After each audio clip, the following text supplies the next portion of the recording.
Siapa yang pernah mabuk, ayo tobat. Siapa yang pernah berzina, ayo tobat. Siapa yang pernah membunuh, ayo tobat. Kami di Akhir Center menerima beberapa pertanyaan-pertanyaan yang sangat menarik. Di antara pertanyaan itu ada yang bertanya, Ustaz, saya adalah mantan pembunuh, apakah masih ada tobat bagi saya dan bagaimana cara saya untuk berhijrah? Maka kami selalu sampaikan bahwa selalu ada kesempatan bagi setiap orang untuk memperbaiki diri dan kembali kepada Allah Subhanahu wa taala. Ingat baik-baik, sepanjang kita manusia, sifat manusia itu tidak akan lepas dari kesalahan. Setiap orang pasti pernah keliru, dan Allah di antara hikmahnya membuka pintu taubat itu untuk memberikan jalan kita kembali kepada arah yang benar. Karena itulah ketika Nabi Adam sebagai sifat manusianya diberi contoh oleh Allah, beliau keliru, maka diberikan jalan kembali dengan kalimat taubat. Quran surah kedua Al-Baqarah ayat 37. Fatalaqqa Adamu min rabbih kalimatin fataba alaihi innahu huwat tawwabur rahim. Adam alaihi salam menerima tuntunan taubat dari Allah, kalimat-kalimat. Di antara kalimatnya dituangkan nanti di dalam Quran surah ke-7 ayat 23. Rabbana zalamna anfusana wa illam taghfir lana wa tarhamna lanakunanna minal khasirin. Maka kemudian dengan kalimat-kalimat itu dibimbing Nabi Adam untuk kembali kepada Allah, diterima kemudian pengembalian itu, diterima taubatnya, diterima kepasrahannya, dan disebut bagian orang-orang yang soleh dengan dijamin surganya. Itu langkah yang harus kita ikuti. Adapun yang mengajak kepada hal-hal yang tidak ada ranah kembali kepada Allah, sibuk dalam maksiat, terjerembab di dalamnya, kemudian ada dorongan-dorongan dalam diri kita untuk tidak kembali kepada Allah, dihambat kita untuk kembali, itu perbuatan setan. Karena fitrah setan itu tidak mengenal taubat. Setan itu makhluk salah yang tidak kenal benar. Karena itu ketika diberikan kesempatan oleh Allah untuk taubat, dia memilih bahkan untuk mengingkarinya, bahkan sombong. Allah kasih kesempatan dia taubat, ya, dengan wujud pertanyaan di Quran surah ke-7 ayat 12. Ya, kata Allah, ma mana'aka alla tasjud idh amartuk. Kenapa kamu nggak mau sujud saat aku perintahkan? Yang penting itu bukan sujudnya, tapi perintah saya, kata Allah.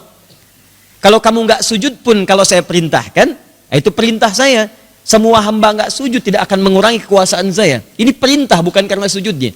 Apa jawabannya? Bukan mengevaluasi diri. Kata setan, ana khairum minhu.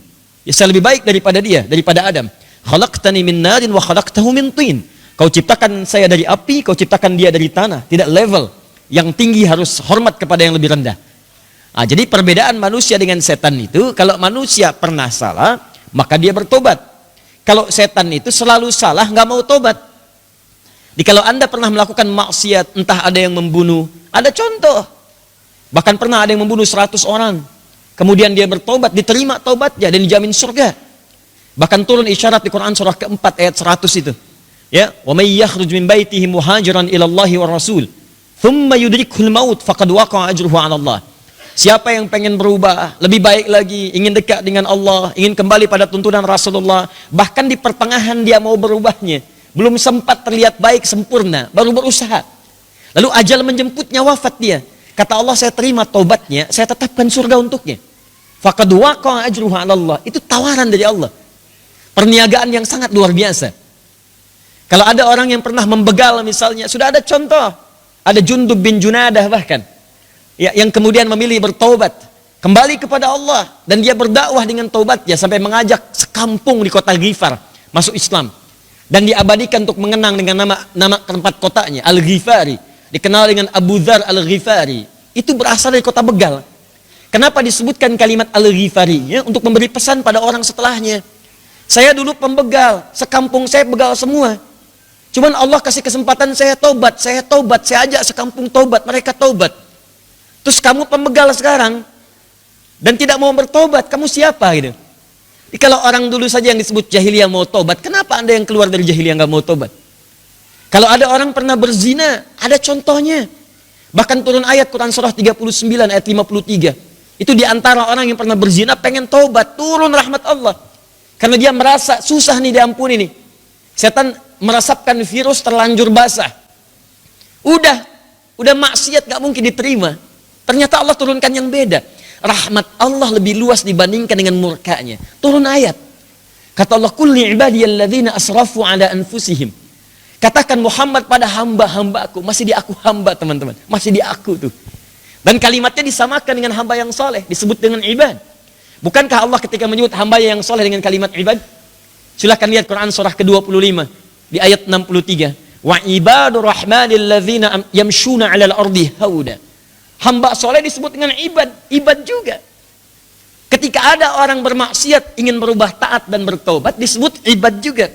Makanya saya sering ungkapkan kalimat Allah sangat mencintai pelaku maksiat yang mau tobat dibandingkan orang soleh yang tidak pernah merasa salah. Itu kalimat indah gitu.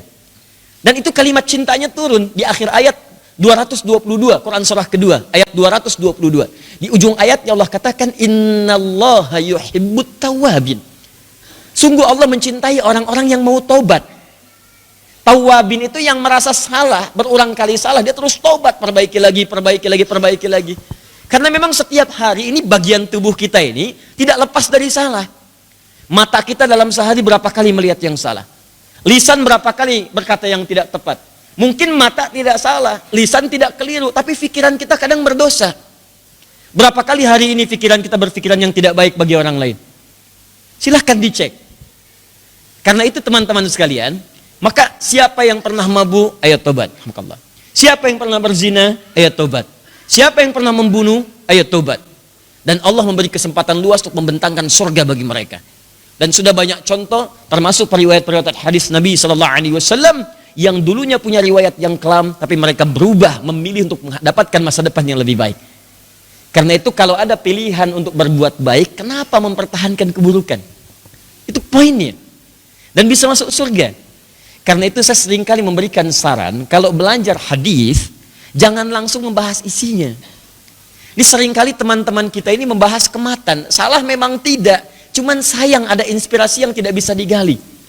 Teman-teman membahas hadis innamal a'malu binniyat, langsung ke isinya. Kenapa tidak membahas Umar bin Khattab yang meriwayatkan? Siapa beliau sebelum masuk Islam? Bagaimana perilakunya?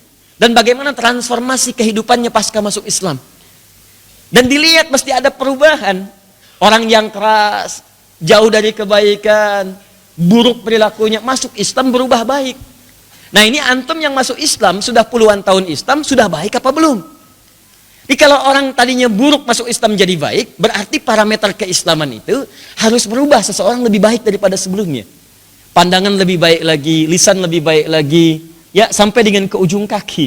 Jadi kalau ada orang merasa masuk Islam tapi belum memperbaiki keadaan dirinya, pasti ada yang belum sempurna dengan keislamannya. Dan disitulah kita hadir di ta'lim ini untuk memperbaiki diri. Maka demi Allah saya katakan, saya ingin jawab semua pertanyaan-pertanyaan tadi. Mari kita belajar sama-sama. Saya pun jangan dikira sebagai hamba yang terbaik, belum tentu. Mungkin di antara antum Allah lihat lebih baik dibandingkan saya. Cuman karena aib saya aja ditutup.